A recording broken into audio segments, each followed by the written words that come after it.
Gus Nadir, kita kan aku yang anak-anak WHV ngekosnya kan kadang pindah-pindah dan kita nggak tahu di dalam satu kosan itu ada berbagai agama yang juga mungkin di kosan aku juga ada orang Kristiani tapi makannya babi gitu dan alat masaknya.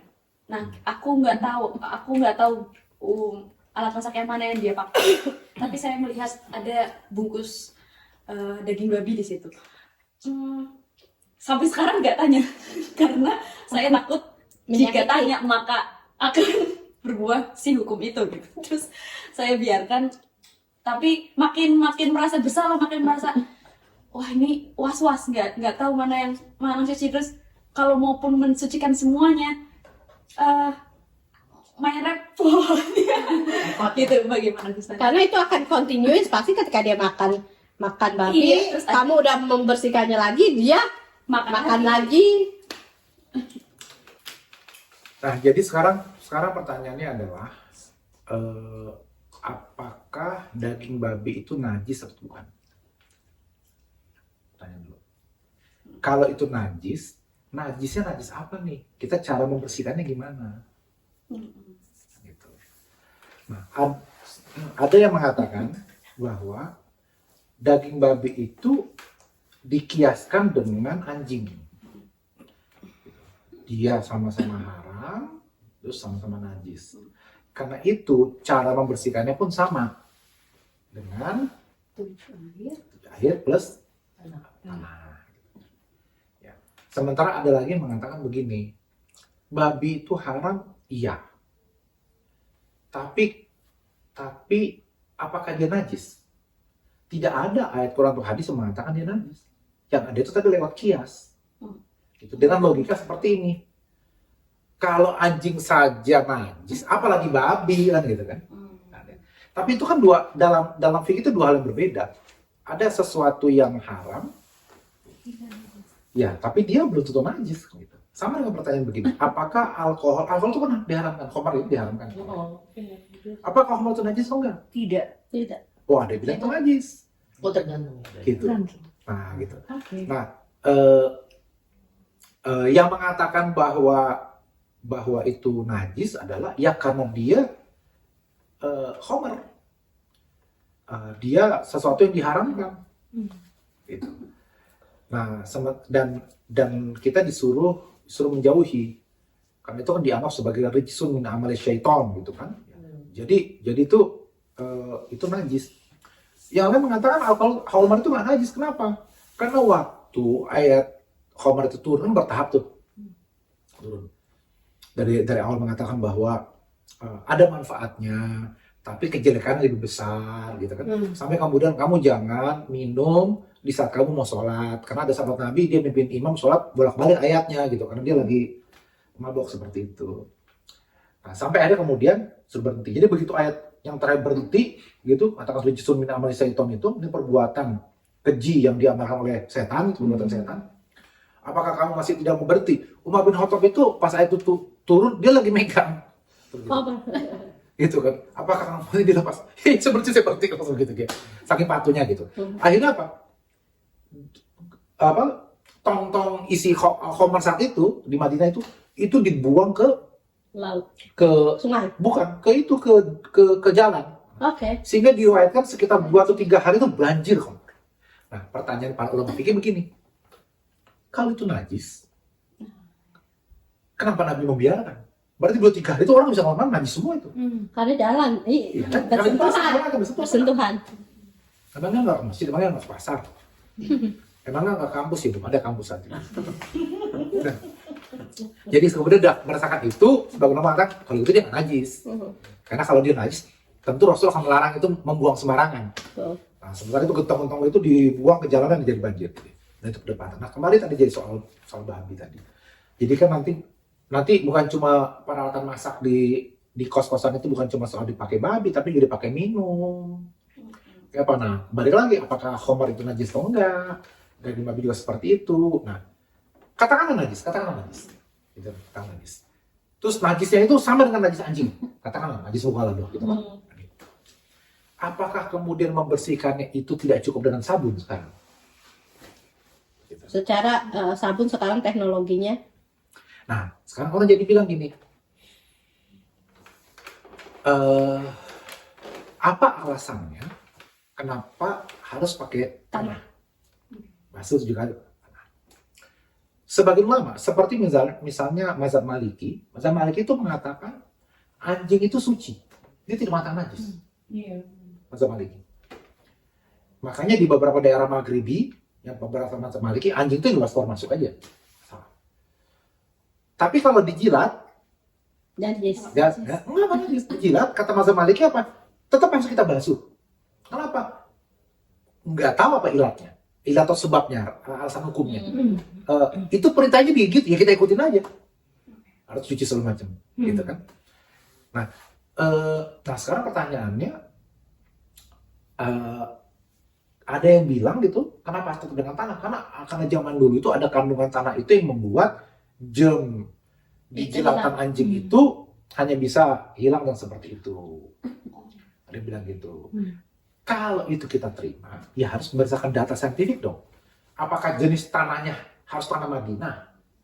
Karena tanah itu macam-macam. Tanah di sini yang banyak batu dengan tanah di sana berbeda kan? Tuh, harus tanah sana atau enggak gitu. Atau semua tanah, apa betulkah? Atau cukup dengan kayak mazhab Maliki, mau najis kayak enggak kayak disuruh cuci aja pakai adat tanah gitu. Dan itu kan berdebat. Cukup 3 kali kah? Cukup 5 kali kah? Tanahnya harus 7 kali kah? Tanahnya cukup sekali kah? Atau setiap itu perdebatan fikihnya panjang. Nah, atau cukup sekarang kita dengan sabun membersih alat masak itu kita cuci kita apa dan itu sudah memenuhi. Nah, tergantung mau pakai pendapat yang mana. Pendapat fikih modern katakan ya dicuci sekarang dengan sabun segala macam Dan itu justru sudah lebih dari cukup. Gitu. Itu kan sama dengan ini dulu, sama dengan kalau kita tidak ada air kita bertayamum. Berdebu gitu. Karena memang dulu tidak ada jalur lain, tidak ada apa gitu. Nah, sekarang membersihkan ada jalur lain, dulu nggak ada sabun, nggak ada apa segala macam. Gitu. Yang apakah betul kalau tadi ada kandungan di tanah itu tadi yang bisa membunuh germ itu tadi, apakah tidak bisa secara kimiawi? Jamnya itu Bukan kandungan itu tadi itu kita masukkan dalam sabun itu misalnya. Gitu.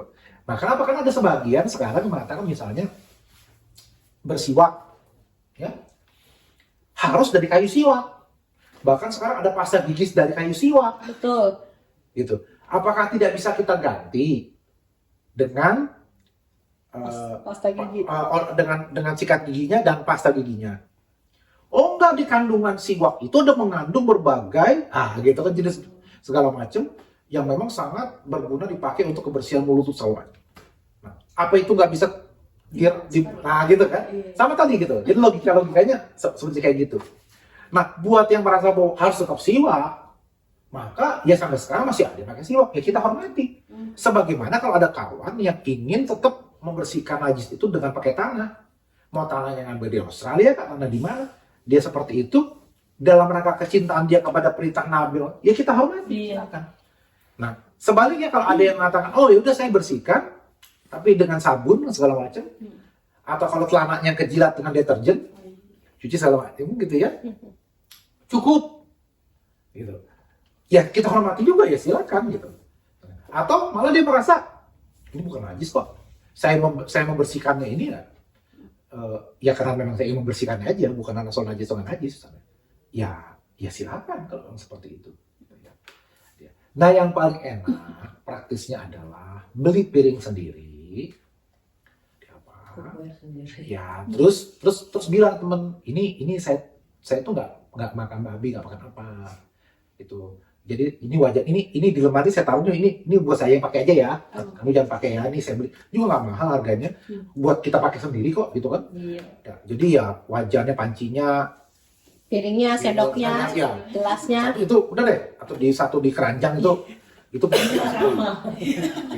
Taruh di kontainer. Ya nanti mau dikritisi, mau dinyinyirin katakan sampai piring aja ada piring halal, ada piring halal, terserah. Ya, yang penting itu kan menghormati kan. Iya. Ya, untuk keluar dari perdebatan-perdebatan seperti itu tadi gitu. Ya silakan aja. Kayak gitu. Lain halnya kalau kita ke restoran, mungkin kita bawa piring sendiri. Nah, mungkin kita ke restoran itu bawa wajan sendiri, gitu. Nah, tetap snobus, takeaway. ya beda. apalagi kita tidak lihat Iya. kalau kayak di restoran di apa, gitu kita tidak tahu di apa. Apakah pisau yang dipakai itu pisau yang sama? Talenan. Ya, kalau sama. Tapi kalau talenan di sini beda-beda.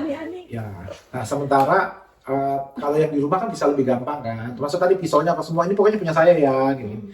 Kalau mau. Tapi kalau merasa saya nggak mau seribet itu, silakan. Opsinya banyak lah. Gitu sebetulnya. Malah kemarin saya sempat posting di Instagram itu sekarang bentuk siwaknya itu udah bentuk seperti sikat gigi modern.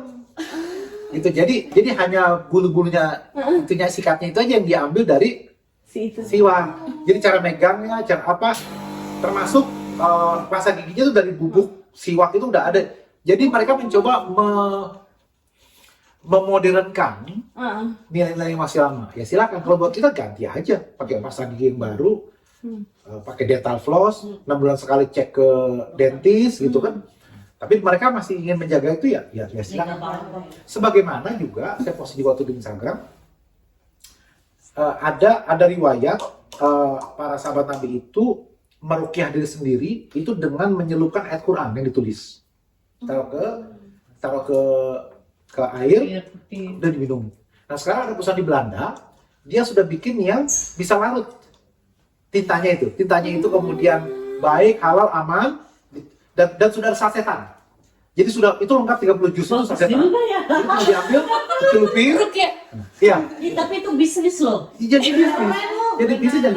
bisnis dan semuanya intinya memodernkan tadi, yang tadi sabun siwak, yang tadi segala macam.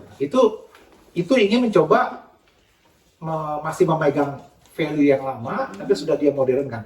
Yang dia modernkan adalah alatnya, toolnya, bukan mindsetnya. Sementara tadi yang mengatakan ya cukup pakai sabun aja, cukup pakai sikat gigi apapun, dia ke dentis, dia pakai dental floss. Yang dia modernkan pikirannya, mindsetnya, gitu. Kita hormati aja. Yang penting itu kan tidak saling menyalahkan, tidak merasa bahwa saya lebih Islami, saya lebih nyunah. Kalian itu ternyata masih najis, masih apa yang gitu loh. Judging seperti itu jadi masalah. Gitu.